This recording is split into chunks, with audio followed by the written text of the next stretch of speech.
Well, this gets us back to who created ISIS. So tell us a little bit about where ISIS came from. Who are they? To me, it looks like the U.S. unleashed ISIS and now can't control them. Well, those labels, ISIS, al-Nusra, and all the other ones, it's the Right. exact same thing as Al-Qaeda.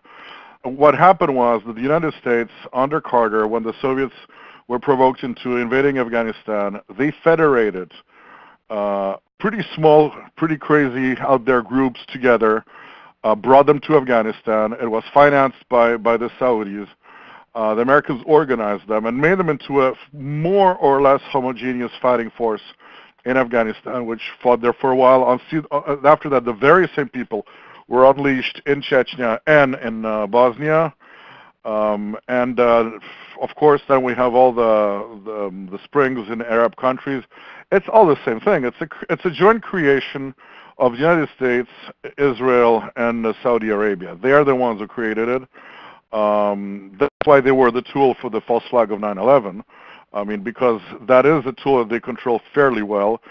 So Right. all of these things, every single American move in the Middle East contributed to make that, what I call, maybe not very academically, the Wahhabi crazies, made them Right. stronger and more numerous. So nobody should dismiss them because they do crazy things. Crazy doesn't mean stupid. And they're definitely not Right. stupid. They're very highly skilled and by now extremely experienced fighters. So it's a plague now. It's a threat for all of mankind. Well, the Trump during his campaign made it a clear priority that he wanted to see ISIS destroyed, and he continues to make those noises. Yeah, but look, there's certain facts which are simple and absolutely undeniable. The United States will not single-handedly send God knows how many thousands, hundreds of thousands of soldiers to destroy ISIS. The only people who are willing to put boots on the ground, it's not hard to find, it's the Syrian military and the Iranians. The Russians are willing to commit a certain degree, limited amount of people on the ground, and they'll support from the air and the sea. So if you're serious about destroying ISIS, you absolutely have to get a deal with Iran and Syria. I would even put it further. I say there is nothing happening in the Middle East that can happen against the will of Iran. Iranians are extremely powerful locally. That is why Israel hates them that much. I mean, if you look at all this canard about Iran having a nuclear weapon program, Right. it's not about that. It's about Iran becoming the regional superpower. And by his strike, what Trump did, he alienated Iran, he alienated Hezbollah, and he alienated Russia. Who's he going to fight ISIS with? Israel and Saudi Arabia? Please. It's never happening. So, do the Americans have a plan to fight ISIS? Look, if the plan was to fight ISIS, that strike put an end to that plan.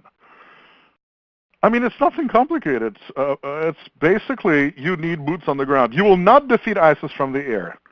That has never been done. That kind of force that ISIS represents is not defeatable from the air. If anybody tells Right. you otherwise, that's just not true. Sounds to me like Israel doesn't want ISIS defeated. Agreed. There might have been people around Trump, like Flynn or Bannon, who really wanted to get serious with ISIS, and that's why they understood we need to talk to the Russians. They didn't understand that you need to talk to the Iranians also, which I deplore because they should have been, forthcoming about that. And I think Iran is at least as important as Russia locally. But if that was the plan and was gone with Bannon and Flynn gone,